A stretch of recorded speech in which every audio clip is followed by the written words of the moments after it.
গণতন্ত্র পুনরুদ্ধার ও মানুষের ভোটের অধিকার ফিরিয়ে দিতে বিএনপি কাজ করছে বলে জানিয়েছে দলের ভারপ্রাপ্ত চেয়ারম্যান তারেক রহমানের একান্ত সচিব ও শরীয়তপুর ৩ আসনে মনোনীত প্রার্থী মিয়া নুরউদ্দিন আহমেদ অপু।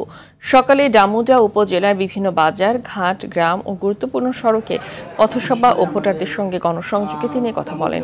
তিনি আরও বলেন, বিএনপি ক্ষমতায় গেলে এলাকার উন্নয়ন, শিক্ষা, স্বাস্থ্য ও কৃষি খাতে বিশেষ উদ্যোগ নেওয়া হবে।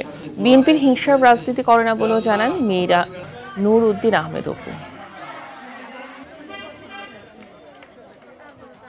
অধিকারের জন্য লড়াই করেছি 17 বছর বাংলাদেশে। আমাকে যে ভালোবাসা দেখাচ্ছেন, আমি সব জায়গায় একই কথা বলি।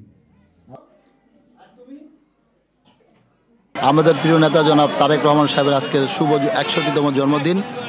আমরা শরীয়তপুরের প্রত্যেক জায়গায় দোয়া মাহফিলের মাধ্যমে তারেক রহমানের শুভ জন্মদিন আমরা উদযাপন করেছি এবং শরীয়তপুরের প্রত্যেকটা মানুষ আমাদের প্রিয় নেতা জনাব তারেক রহমান সাহেবের জন্য এবং জিয়া পরিবারের প্রত্যেকটা সদস্যের জন্য এবং আমাদের প্রিয় নেত্রী দেশনেত্রী বেগম খালেদা জিয়া উনি অসুস্থ, ওনার জন্য দোয়া আয়োজন করা হয়েছে।